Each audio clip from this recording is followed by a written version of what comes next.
The drifter found a hidden room in the dam. A widow was hiding from the man who owned her land. Wes Calloway had walked for 2 days without seeing a single building he could ask for work at, and by the time the storm caught him in the canyon below Miller's Fork, he had stopped expecting the day to offer him anything at all beyond another mile of wet road. He was 24, carrying everything he owned in a canvas pack gone heavy with rain. And when the old concrete dam came into view around the last bend of the canyon, gray and massive against the darkening sky, he did not think of it as shelter so much as the only thing left standing between him and a night he was fairly sure he wouldn't survive. He had been on the road 8 months by then. Before that, he'd worked 2 years at a foundry in a town he no longer thought of as home, until the foundry closed and took with it the only life he'd built as an adult: a rented room, a girl he'd almost married, a routine that had felt, at the time, like the beginning of something permanent. He had learned since then that almost nothing was as permanent as it felt in the moment you had it, and he had learned to travel light in every sense the phrase allowed. What he had not entirely lost, in 8 months of grain elevators and short-order kitchens, and 1 bad month spent clearing storm debris for a contractor who never paid him the last of what he was owed, was the particular set of hands his father had given him before the man had drunk himself out of Wes's life entirely. A habit of looking at any broken machine as a puzzle rather than a verdict, learned in a garage that had closed before Wes turned 16, and never once forgotten since. It was, he sometimes thought, the only inheritance he'd ended up keeping. The dam rose maybe 60 feet above the canyon floor, an old concrete gravity structure holding back a reservoir that had clearly shrunk over the decades to a fraction of what its spillway had once been built to manage. A rusted catwalk ran along its crest, and at its base, half hidden behind a tangle of dead brush, Wes found a service door set into the concrete, the kind of maintenance access every dam this size was required to have. It was not locked. He went in out of the rain without giving himself time to think better of it. The corridor inside ran level for perhaps 30 feet before opening into a wider chamber housing the dam's original spillway gate mechanism, a massive iron wheel and gearbox, seized with rust, that had once controlled how much water the structure released downstream. Wes stood there dripping in the dark, working out by feel where the walls were, when he heard, from somewhere further back in the chamber, the unmistakable sound of a breath being carefully held. "I know you're there," Wes said into the dark, his voice steadier than he felt. "I'm not looking for trouble. Just need it out of the rain." A long silence. Then a woman's voice, older, careful, coming from behind what he now understood was a second door set into the chamber's rear wall. "How many are with you?" "Just me." Another silence, longer this time, and then the sound of a bolt being drawn back, slow and deliberate, as though the person on the other side were still deciding, even as she did it, whether it was the right choice. The door opened onto a small room Wes would not have believed existed inside a working dam if he hadn't been standing in it. A low concrete chamber, maybe 12 feet square, fitted with a narrow cot. A wood stove vented through a pipe drilled into the outer wall, shelves of canned goods, and a kerosene lamp burning low enough that it had thrown almost no light through the gap under the door. An older woman stood just inside it, gray-haired, perhaps 65, holding a heavy wrench in one hand the way a person holds something they've decided they're prepared to use. "You're not one of Vantage's men," she said after a long look at him, lowering the wrench slightly. "I don't know who that is," Wes said. She studied him a moment longer, then set the wrench down on a shelf beside the lamp, though not so far from her hand that Wes missed the gesture for what it was. "My name is Eleanor Voss," she said. "This dam belonged to my husband. It still does, whatever the county thinks it can tell me otherwise. You're welcome to sit by the stove until the rain lets up, Mr. Calloway, Wes Calloway." "Mr. Calloway," Eleanor said. Just don't mention to anyone in Miller's Fork that you found this room. I'd rather it stayed exactly as hidden as my husband built it to be." She did not fully trust him that first night and made no effort to hide it. She kept the wrench within reach on the shelf beside her cot. And twice, when Wes shifted in his sleep against the wall opposite the stove, he woke to find her watching him in the low lamplight rather than asleep herself. In the morning, she set him to work clearing brush from the service door's approach, a task Wes understood had less to do with the brush needing clearing and more to do with her wanting to watch how a stranger behaved with a full day of unsupervised hours and an axe in his hands, before she decided whether the hidden room could hold 2 people instead of 1. By the 3rd day, something in her had eased, not into trust exactly, but into the particular truce 2 careful people reach when neither has yet given the other a reason for alarm. She began leaving the rear door unbolted while he worked in the outer chamber. She started answering his questions instead of deflecting them, and on the evening she first told him her name had been Voss for 31 years, and Eleanor for considerably longer than that. Wes understood he had passed whatever quiet test she'd been running since the moment she heard him breathing in her corridor. He learned her story in pieces over the next several days, the way you learn anything from someone who has spent a long time deciding how much of it was safe to say out loud. Her husband, Daniel Voss, had built the dam in the early 1960s, financing it with a private loan from a local rancher named Curtis Vantage, in exchange for water rights that Daniel had always insisted were temporary. A 15-year arrangement to repay construction costs, after which full control of the dam and its reservoir would revert entirely to the Voss family. Daniel had died 4 years ago, the loan technically still active on paper due to a clerical dispute over exactly when the 15 years had started, and Curtis Vantage's son, Earl, had inherited both his father's ranch and his father's conviction that the water rights, and increasingly the land itself, belonged to the Vantage family outright. "Earl sent men twice this year," Eleanor said on Wes's second evening in the hidden room, feeding the stove with a piece of split cedar. "Once with a sheriff's deputy and a paper claiming the county's ready to foreclose on the whole property over that loan. Once without the deputy, which frightened me considerably more." She looked at Wes across the small stove's glow. "I don't have the money to fight a lawyer in Denver, Mr. Calloway. What I have is this room my husband built, and enough sense to stay in it when Earl's truck comes up the canyon road." "Why would your husband build a hidden room in his own dam?" Wes asked. Eleanor was quiet a moment. "Because he never trusted Curtis Vantage as far as he could throw him, loan or no loan," she said. "He used to say a man who'll lend you money at a rate that generous always plans on getting more back than the money."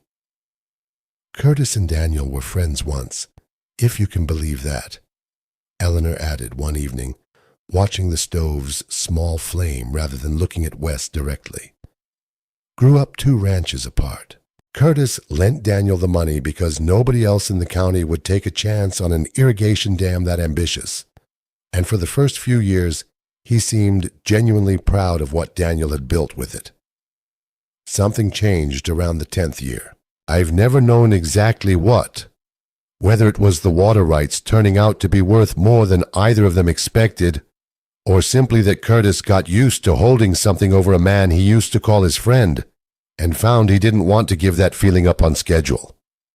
She was quiet a moment.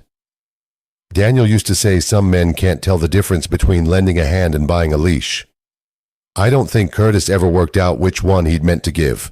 "Earl doesn't strike me as a man who enjoys holding a leash," Wes said. "No," Eleanor agreed. "Earl strikes me as a man who inherited one without ever once asking whether he wanted it, and has spent every year since convincing himself his father must have known what he was doing." Wes spent his first full week at the dam doing the only thing he knew how to do for a woman who had taken him in without asking anything in return. He looked at what was broken and started fixing it. The spillway gate mechanism was the most urgent problem, seized solid by decades of rust and neglect, which meant the dam currently had no working way to release excess water in a controlled fashion if the reservoir ever rose faster than its natural overflow could handle. Wes worked the gearbox loose the same patient way he'd learned at the foundry, penetrating oil and time rather than force, until the great iron wheel finally turned under his hands after 4 days of steady work. He found, coiled and forgotten in a supply locker off the main corridor, enough replacement gasket material to properly reseal the gearbox housing, which had been weeping a slow trickle of hydraulic fluid for what looked like years. He repacked the wheel, bearing with grease scavenged from a can so old its label had worn away entirely, and rebuilt from scratch a manual override lever that let the gate be operated from inside the maintenance chamber without anyone needing to climb out onto the exposed crest catwalk to do it by hand. The reservoir gauge came next, a simple floating cable arrangement that ran from the water's surface up through a conduit to a dial mounted just inside the chamber door, and Wes found it reading nearly 8 feet low, the cable having stretched and slipped its mounting at some point in the years since anyone had last calibrated it. A dam whose operators couldn't trust their own gauge was, he understood immediately, more dangerous than one with no gauge at all, because it invited exactly the kind of confidence a bad reading didn't deserve. He spent a full day resetting the float, marking new calibration lines against a known reference level Eleanor remembered from a flood mark her husband had once scratched into the concrete decades earlier, until the dial finally agreed with reality again. The catwalk along the crest had 2 sections of decking rusted through entirely, dangerous enough that Eleanor admitted, somewhat sheepishly, that she'd stopped walking the full length of it years ago rather than risk the crossing. Wes replaced both sections with galvanized grating scavenged from the same supply locker, bolting each new panel down through fresh holes he drilled by hand, testing every foot of it before he let Eleanor set foot on it again herself. Eleanor watched most of this work from the doorway of her hidden room, arms crossed, saying little, until the afternoon Wes finally cranked the restored wheel through its full range of motion, and the old gate groaned open a few inches, releasing a controlled surge of water into the spillway channel below for the first time in years. "Daniel would have liked you," she said, which was, Wes understood, the closest thing to gratitude Eleanor Voss allowed herself to say out loud. It was in the supply locker, behind the spare gasket material, that Wes found the metal document box, sealed, unlabeled, pushed to the very back of the shelf as though someone had wanted it available but not obvious. Inside, wrapped in oilcloth, was a leather-bound journal and a thin sheaf of yellowed papers, held together with a rusted binder clip. He brought it to Eleanor rather than opening it himself, and she read the papers first, her hands going still partway through the second page. "This is the original loan agreement," she said quietly. "The real one, not the copy Earl's lawyer keeps citing." She looked up at Wes. Daniel always said the terms were 15 years from the day the dam went operational, not 15 years from the day the loan was signed, the way Curtis's paperwork claims. He said he had proof, and that he'd hidden it somewhere Curtis Vantage would never think to look, because Curtis had already tried once to have papers go missing from the county recorder's office. She held up the document, hands not quite steady. The dam went operational in April of 1963. 15 years from that date was 1978. This loan was paid off in full 6 years before Daniel even died. Beneath the loan papers was Daniel Voss's journal, and the final entries, dated the winter before his death, made clear exactly why he had built the hidden room at all. Curtis has made it plain he intends to contest the payoff date the moment I'm not here to argue it myself.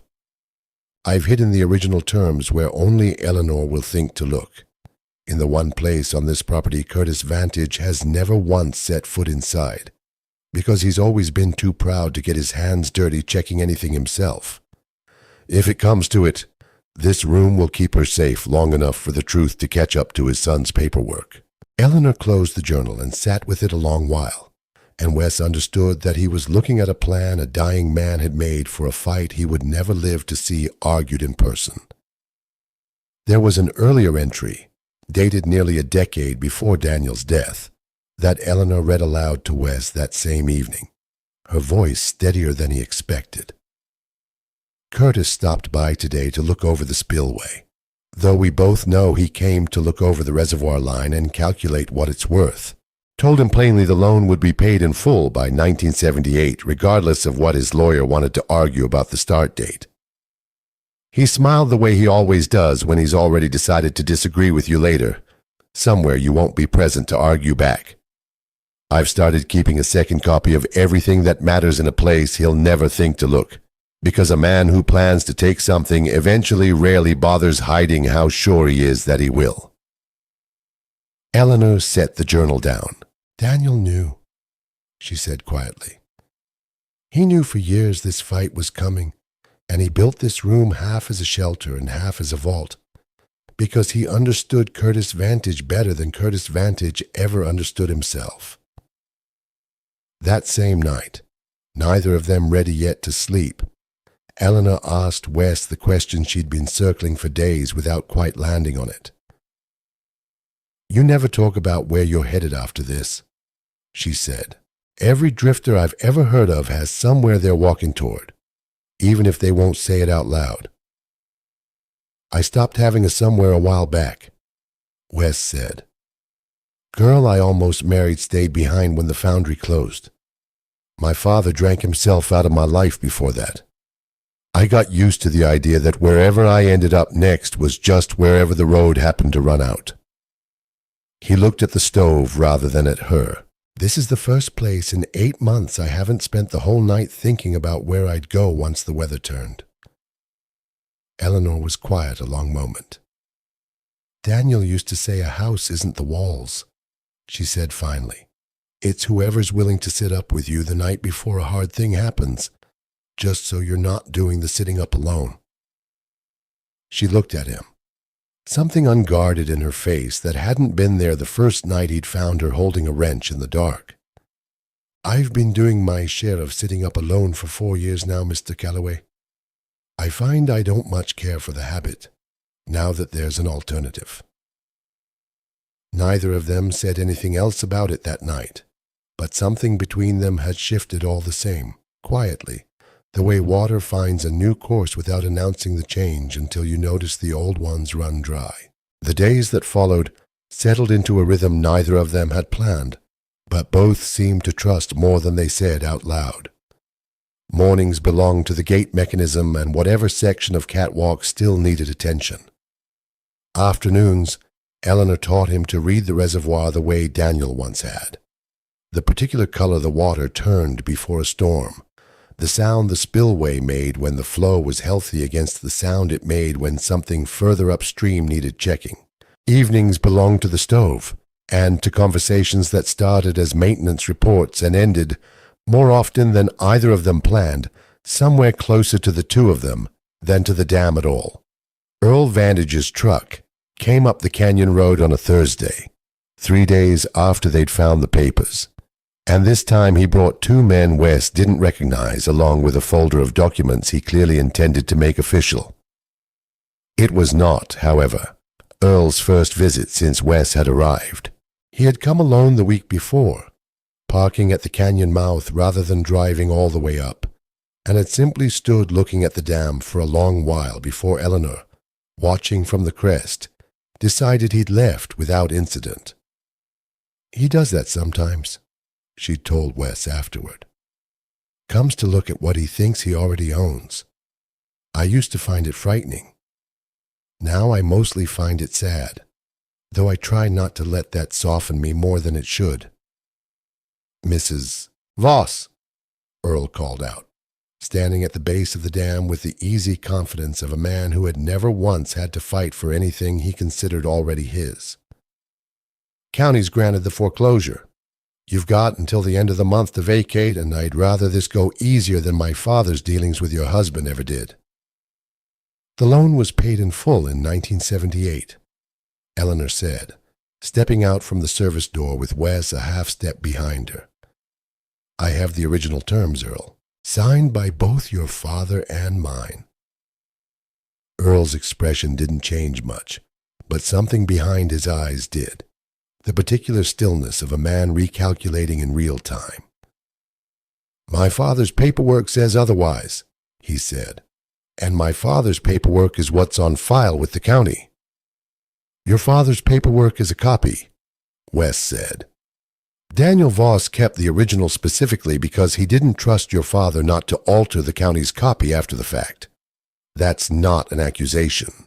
That's exactly what he wrote down himself, the winter before he died.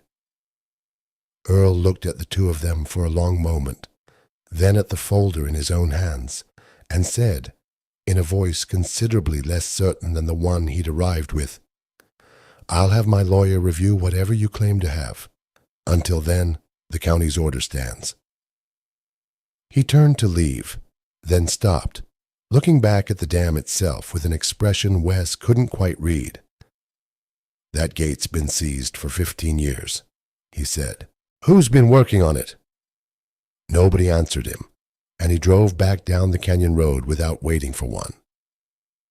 The rain that had followed Wes into the canyon 8 days earlier had never entirely stopped, and by the following week it had turned into the kind of sustained driving storm that filled mountain reservoirs faster than most spillways were built to handle. Wes woke before dawn to a sound he'd learned, over 2 weeks at the dam, to take seriously. Water moving somewhere it wasn't supposed to be moving quite so fast.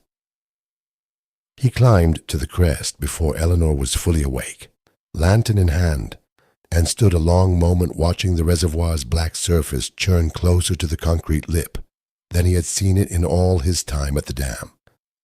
The rain coming down hard enough that the far side of the canyon had disappeared into a gray wall of water and cloud.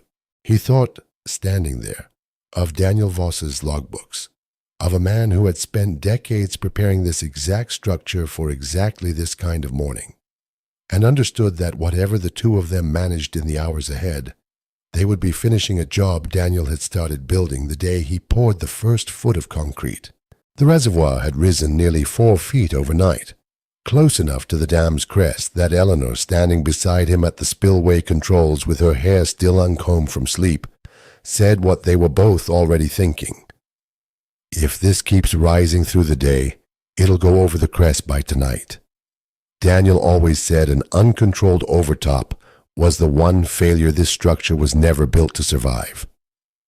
Downstream, Wes knew without needing to be told, sat the low pastures of the Vantage Ranch itself, directly in the path of anything the reservoir released if the dam failed outright rather than releasing water on its own terms. They worked the restored gate through that entire day, opening it in careful, measured increments, the way Daniel Voss's own logbook had instructed decades earlier, releasing enough water to slow the reservoir's rise without sending a dangerous surge down the narrow channel below. Wes stayed at the manual override for 12 straight hours, adjusting by inches, watching the gauge Eleanor had rigged years ago to track the reservoir's level, while she relayed measurements and fed the stove and twice put her hand briefly on his shoulder, in a way that said more than either of them had space left to say out loud. Midway through the afternoon, the override lever Wes had rebuilt from scratch began to bind, under the strain of near-continuous use. Exactly the kind of failure he had feared, but not fully prepared for when he'd first assembled it from salvaged parts.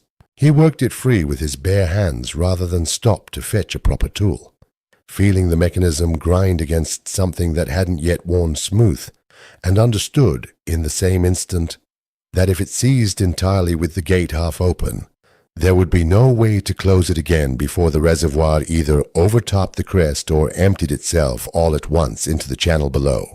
He eased the lever back a fraction, let the mechanism cool, and worked it again more slowly, until the binding released and the gate answered his hand the way it was meant to. Eleanor, watching from beside the gauge, said nothing, but her breath came out in a way that told him she'd understood exactly what had almost happened. It was Earl Vantage himself who came back up the canyon road that evening, on foot this time, his truck abandoned somewhere the rising water had made impassable, pounding on the service door with none of the confidence he'd arrived with 3 days earlier. "My cattle are in the low pasture," he said when Wes opened the door. "If that dam goes, I lose the whole herd, maybe the barn with it. I need to know if it's going to hold." "It's holding because somebody spent 2 weeks fixing the one part of it your father's loan never paid to maintain," Wes said. "The gate's controlling the release right now. It'll keep holding as long as somebody stays at that wheel through the night." Earl looked past him at Eleanor, working the gauge by lantern light, and something in his face changed in a way Wes suspected had been a long time coming. "Let me help," he said. "Whatever needs doing. I don't want my father's fight to be the reason this valley floods." They worked through the night together, the three of them, Eleanor calling out gauge readings, Wes at the wheel, Earl running relay between the chamber and the crest to check for seepage at points the original design had never anticipated needing to watch so closely. Somewhere past midnight, soaked through and stripped of every pretense he'd arrived with 3 days earlier, Earl asked the question Wes suspected he'd been circling for hours. "Did my father know this gate was seized?" he asked. "All these years, did he know this dam couldn't control a flood like this one if it ever came?" "I don't know what your father knew," Wes said. "I know Daniel Voss wrote down that he was afraid of exactly this happening, and that nobody with the money to fix it ever thought it was worth the expense until a stranger with nowhere else to be showed up and had 2 weeks free to spend on it."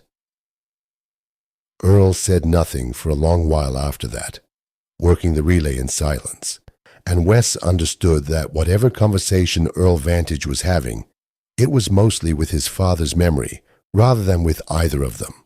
By the time the rain finally broke before dawn, the reservoir had crested 4 inches below the dam's rated limit and begun slowly to recede. Earl sat on an overturned crate inside the chamber afterward, soaked through and hollow-eyed, looking at the room his father's loan had once been meant to help pay for. "I'll withdraw the foreclosure filing," he said. "I'll need to see the original terms properly, but if Daniel Voss paid this off in 1978, then my father's known that for over 40 years, and let his own pride keep fighting it long after he had any right to." He looked at Eleanor. "I'm sorry it took a flood for me to ask the right questions instead of just believing my father's paperwork." "Your father built a fine ranch," Eleanor said. "I always thought it was a shame he spent so much of it trying to take something that was never his to begin with." Earl nodded slowly, turning his hat over in his hands the way a man does when he is trying to decide how much of an apology still needs saying out loud and how much has already been said by the work of the night before. "For what it's worth," he said finally, "I'd like to see this dam properly maintained going forward, not as a claim on it. As a neighbor who almost lost his herd because nobody thought a 15-year-old grudge was worth checking twice."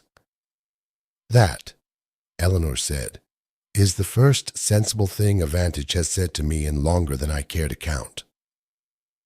The county recorder's office corrected the loan's original terms within the month, once Earl himself brought in Daniel Voss's papers alongside his own father's file, and the foreclosure order was withdrawn before it ever came before a judge. Wes stayed at the dam through that winter, and the one after it, the hidden room in the maintenance chamber slowly becoming less a place to hide, and more simply the room where Eleanor kept her ledgers and her late husband's tools, now that there was nothing left to hide them from.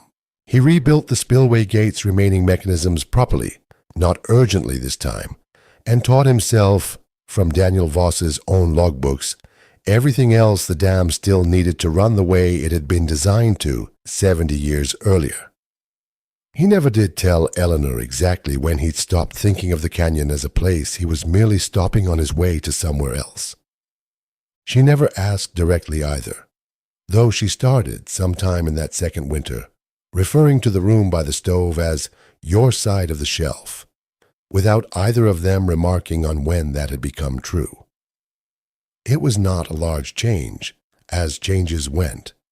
It was, Wes thought, exactly the kind of change Daniel Voss himself might have recognized, the sort that happens so gradually and so completely that by the time anyone thinks to name it, it has already become the truest thing about a place. Earl Vantage still drives up the canyon road every few months, these days, sometimes with a question about the gate's maintenance schedule. More often, Wes suspects, simply because the drive gives him a reason to sit by a fire that has nothing left to do with what his father once tried to take. Eleanor keeps the wrench on the same shelf by the lamp, where she once kept it within reach against strangers, though these days it stays there only because it's useful, not because she thinks she'll need it for anything else. And some evenings, when the rain comes down hard enough to remind the whole canyon of the night the gate very nearly failed them both, Wes still gets up once before sleeping just to check the gauge, the way a person checks on something they've decided, quietly and for good, they intend to keep. Earl Vantage came by more often than either of them expected in the years that followed, first to apologize in ways that took him considerably longer to say than the flood itself had taken to recede, and later, simply because a friendship neither man had planned on had grown out of one long night spent working a gate wheel together by lantern light. Eleanor kept the wood stove burning in the hidden room every winter after that, not because she needed to hide any more, but because Wes had once told her it was the first fire he'd sat beside in 8 months of walking that had felt like it was burning for him, rather than merely near him, and some fires, once lit that way, were worth keeping going. So, here's the question worth sitting with tonight. How many old debts, old papers, old claims does someone keep pressing simply because no one still living remembers to check whether they were ever true to begin with? And what does it take?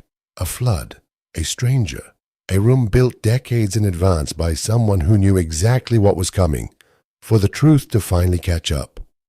If this story stayed with you, subscribe to Ember and Rail, because there's always room by the fire for one more, and tell us in the comments where in the world you're watching. From tonight,